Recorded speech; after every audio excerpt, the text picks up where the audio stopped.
अभी आप सुन रहे हैं त्रिलोकी रिकॉर्डिंग स्टूडियो दिल्ली।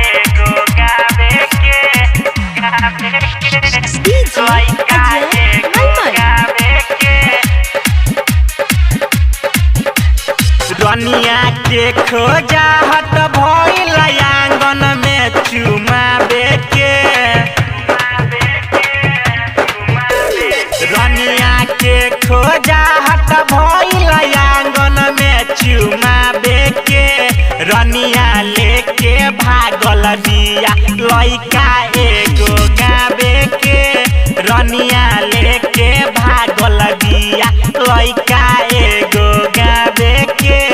नेहवा के खोजा हट भइल आंगन में चुमावे के, नेहवा लेके भागल बिया लइका एगो गावे के, नेहवा लेके भागल बिया लइका एगो गावे के। लइका एगो गावे के डीजे अजय लइका एगो गावे के। उतर चुमा वही बेरिया भागे के पलान में रही, फोन करस खूबे यारवा के दयान में रही। उतर चुमा वही बेरिया भागे के पलान में रही, फोन करस खूबे यारवा के दयान में रही।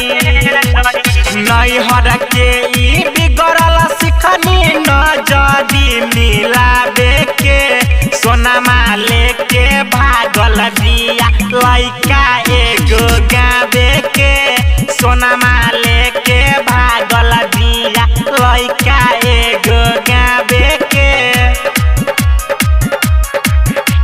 लइका एगो गावे के डीजे अजय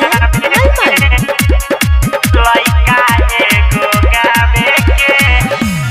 बड़ा बाउर कैले बाबू आराम शरण ए सखी, चलऊ न के पकइल जाई के सए सखी। बड़ा बाउर कैले बाबू आराम शरण ए सखी, चलऊ न के ऊपर कइल जाई के सए सखी।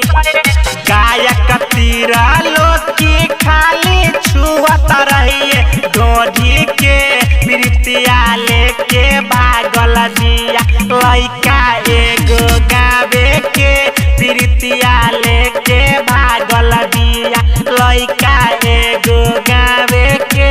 मिक्स हुआ त्रिलोकी।